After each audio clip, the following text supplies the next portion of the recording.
Segala puji bagi Allah Subhanahu wa Ta'ala yang semoga dengan nikmat beliau segala kebaikan menjadi sempurna. Salawat beserta salam semoga selalu tercurah limpahkan kepada Nabi kita Nabi Muhammad SAW. Singkat saja, saya hanya minta 5 menit.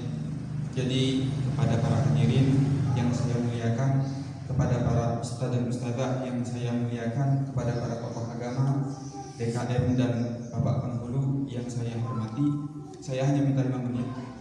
Alasan saya berdiri di sini karena 2 hal dan ada 2 poin yang ingin saya sampaikan. Para ulama mengatakan al-kalam idza kharaja minal qalbi la waqa'a fil qalbi. Sebuah nasihat ketika keluar dari hati niscaya akan masuk ke dalam hati.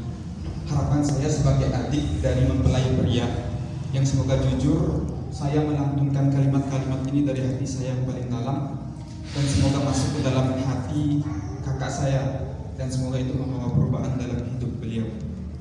Kemudian yang kedua, para ulama mengatakan dalam kaidah fikih al-masyghul la yushghal, sesuatu yang sibuk tidak bisa disibukkan. Nah, saya lihat kakak saya dari tadi sibuk memikirkan bagaimana teknis pernikahan. Jadi yang saya harapkan semoga nasihat-nasihat yang dilantunkan setelah beliau sudah lega itu lebih masuk daripada nasihat-nasihat sebelumnya ketika beliau sibuk. Ya. Nah, 2 alasan tersebut yang membuat saya ingin berbicara di debat ini. Ada 2 poin yang ingin saya sampaikan. Yang pertama, sebagaimana yang disampaikan Bapak Penghulu tadi, saya sebatas review atau mengingatkan kembali, ya, bahwasanya pernikahan itu sesuatu yang berat. Allah Subhanahu wa Ta'ala menyebutkan redaksi mitsaqan ghalidha 2 kali dalam Al-Quran, yaitu akad yang berat, ya. Dan Allah masukkan pernikahan, dan Rasul Shallallahu Alaihi Wasallam mengatakan, fa innakum akhadtumuhunna bi amanatillah wastahlaltum furujahunna bi kalimatillah. Sesungguhnya engkau menghalalkan dia dengan kalimat Allah dan dengan amanah Allah Subhanahu wa Ta'ala. Jadi pernikahan bukan sesuatu yang mudah, bukan bahtera yang mudah. Di dalamnya pasti ada sesuatu problematika dan masalah-masalah yang cukup banyak. Tapi Allah Subhanahu wa Ta'ala tidak mengatakan keluarga yang bahagia, keluarga yang sempurna ialah keluarga yang tidak ditempa oleh masalah. Allah Subhanahu wa Ta'ala mengatakan innallaha astafa Adam wa Nuh wa ala Ibrahim. Allah telah memilih orang-orang terbaiknya. Siapa? Adam, Nuh.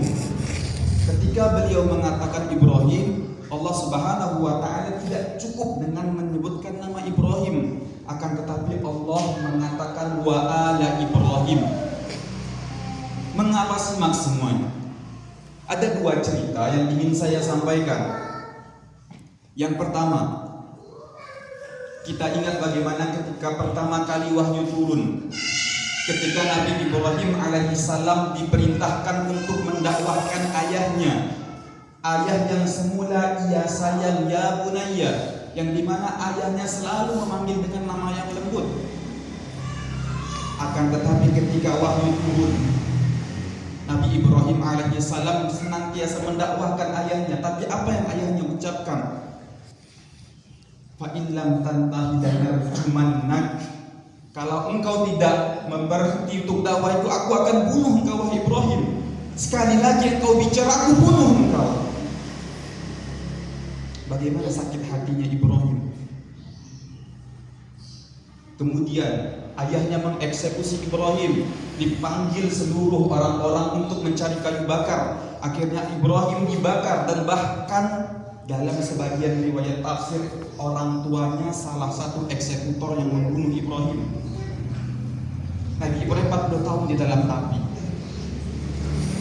Dengan kisah ini, kira-kira ada 2 kemungkinan yang akan dilakukan oleh Nabi Ibrahim.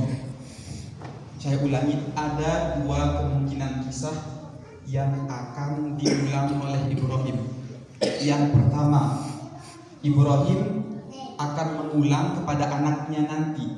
Ibrahim akan balas dendam sebagaimana ia diperlakukan oleh ayahnya kasar, keras, dieksekusi. Ia akan melakukan hal yang sama kepada anaknya nanti.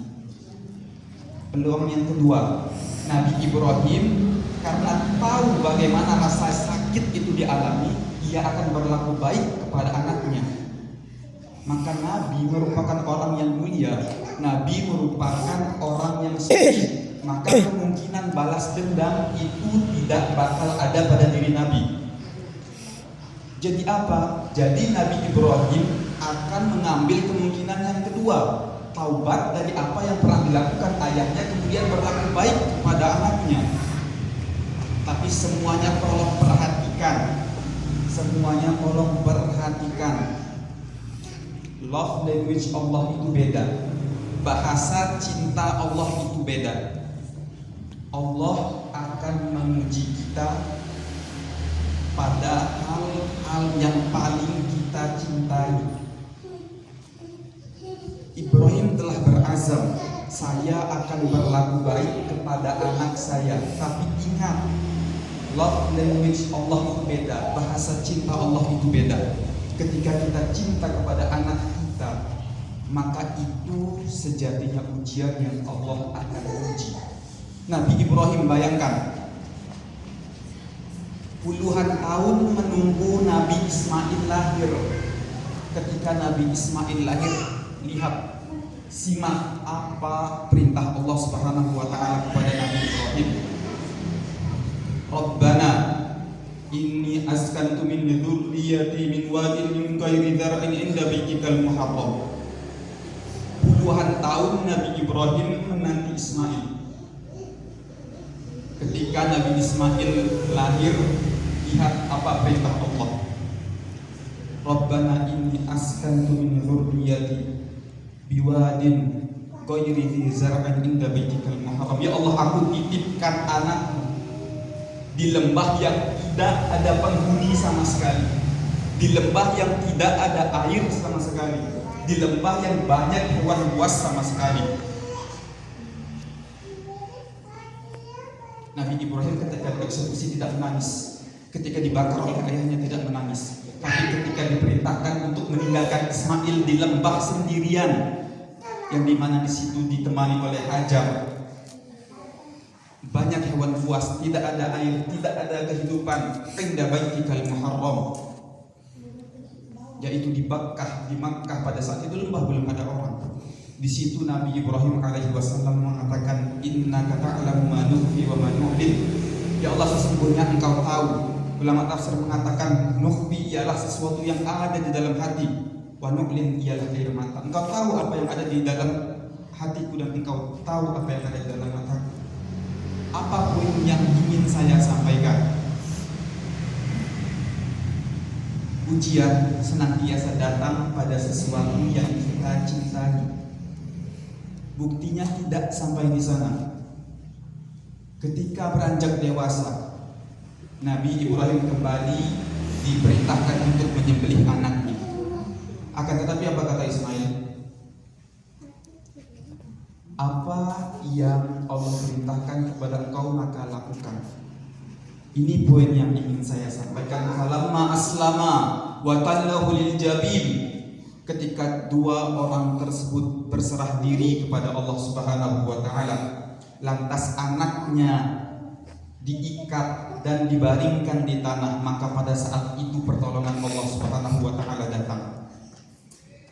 Tadi saya merekam, tadi saya menghitung berapa lama akad tersebut diucapkan.